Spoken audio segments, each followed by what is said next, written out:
పంచాయతీ ఎన్నికల నిర్వహణకు రాష్ట్ర ప్రభుత్వం అడుగులు వేస్తుంది. జూన్ చివరి వారంలో లేదా జూలై ప్రారంభంలో ఎన్నికలు జరపాలంటూ ప్లాన్ చేస్తుంది. దీనికి కొనసాగింపుగా ఎంపీటీసీ, జెడ్పీటీసీ, మున్సిపల్ ఎన్నికలు కూడా వరుసగా చేపట్టాలంటూ ఆలోచిస్తుంది.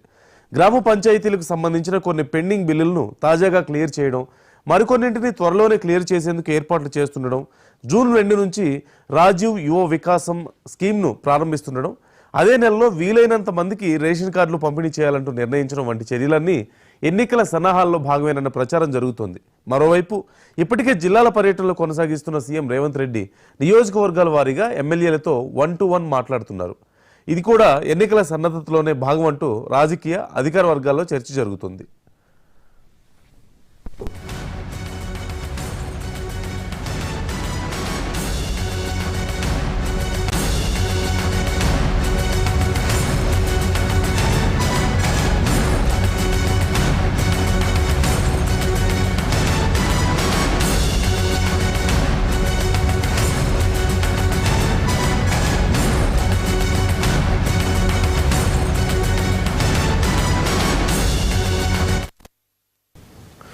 పంచాయతీ ఎన్నికల నిర్వహణకు రాష్ట్ర ప్రభుత్వం అడుగులు వేస్తుంది. జూన్ చివరి వారంలో లేదా జూలై ప్రారంభంలో ఎన్నికలు జరపాలంటూ ప్లాన్ చేస్తుంది. దీనికి కొనసాగింపుగా ఎంపీటీసీ, జెడ్పీటీసీ, మున్సిపల్ ఎన్నికలు కూడా వరుసగా చేపట్టాలంటూ ఆలోచిస్తుంది.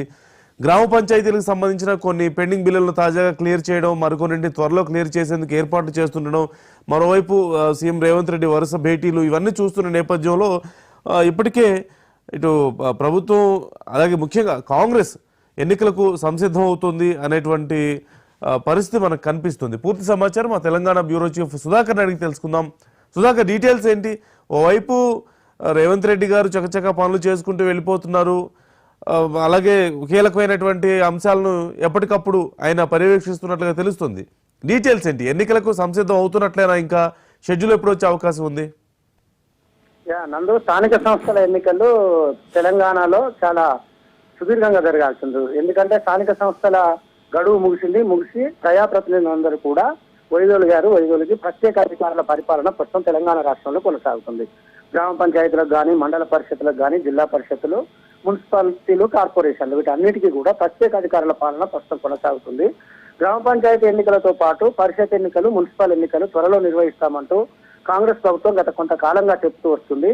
కానీ ప్రస్తుతం ఉన్న రాజకీయ పరిస్థితుల నేపథ్యంలో కాంగ్రెస్ పార్టీకి కొంత సానుకూలంగా ఉంది. ప్రజలు కాంగ్రెస్ పార్టీ వైపు ఉన్నారని భావిస్తున్న నేపథ్యంలో తెలంగాణ ప్రభుత్వం పంచాయతీ ఎన్నికలు నిర్వహించేందుకు సర్వం సిద్ధం చేస్తుంది. అందుకు ఎన్నికల సంఘం కూడా అన్ని ఏర్పాట్లు చేసుకుంటున్నట్టుగా మనకి సమాచారం అందుతుంది. రాష్ట్రంలో జరుగుతున్న పరిణామాలు ఒకవైపు అభివృద్ధి సంక్షేమాలను పరుగుపెట్టిస్తున్నాయి, మరొక వైపు పార్టీని కసరత్తు చేస్తున్నారు. పార్టీ పరంగా ప్రజాప్రతినిధులందరినీ కూడా ముమ్మరం చేస్తున్న పరిస్థితి చాలా స్పష్టంగా కనిపిస్తుంది. ముఖ్యమంత్రి వరుసగా ఎమ్మెల్యేలతో భేటీలు కావడం, ఆయా ఒక్కొక్క పార్లమెంటు నియోజకవర్గ పరిధిలో ఉన్న 7 నియోజకవర్గాలకు సంబంధించిన ఎమ్మెల్యేలతో భేటీ కావడం, స్థానికంగా నెలకొన్న పరిస్థితులను తెలుసుకోవడం, నియోజకవర్గాల్లో ముఖ్యంగా గ్రామ స్థాయిలో కాంగ్రెస్ పార్టీ పైన ప్రజల మనస్తత్వం ఎలా ఉంది, ప్రజలు ఎలా స్పందిస్తున్నారు, ఏమైనా గందరగోళం ఉందా, గందరగోళం ఉంటే ఆ గందరగోళానికి గల కారణాలు ఏంటి, వీటన్నింటినీ అన్వేషించాలంటూ ఎమ్మెల్యేలకు ఆయన ఆదేశాలు ఇస్తున్నారు.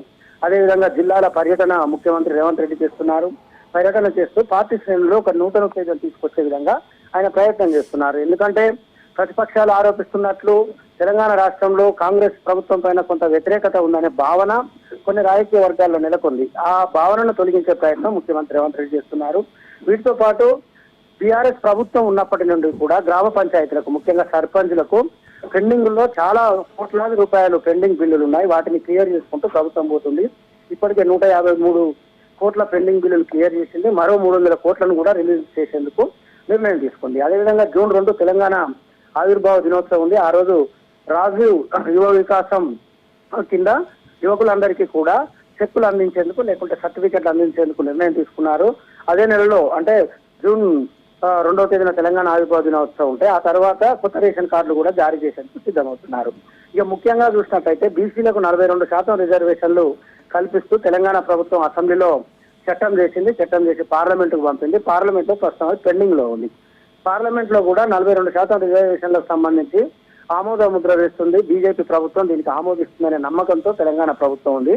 కాబట్టి 42% రిజర్వేషన్లను బీసీలకు ఇచ్చేలా ఆయా కలెక్టర్ నిర్ణయం తీసుకోవాలి. రిజర్వేషన్లను కూడా ఆ రకంగా ముందుకెళ్లాలంటూ తెలంగాణ ప్రభుత్వం నిర్ణయం తీసుకున్నట్టుగా తెలుస్తుంది. ఒకవేళ బీజేపీ ప్రభుత్వం, కేంద్ర ప్రభుత్వం పార్లమెంట్ లో 42% రిజర్వేషన్లకు చట్టం చేయకపోతే పార్టీ పరంగా 42% రిజర్వేషన్లు బీసీలకు ఇచ్చి ఎన్నికలకు వెళ్ళాలి. ఇది కాంగ్రెస్ పార్టీకి చాలా ఉపయోగకరంగా ఉంటుందని ప్రభుత్వం భావిస్తుంది.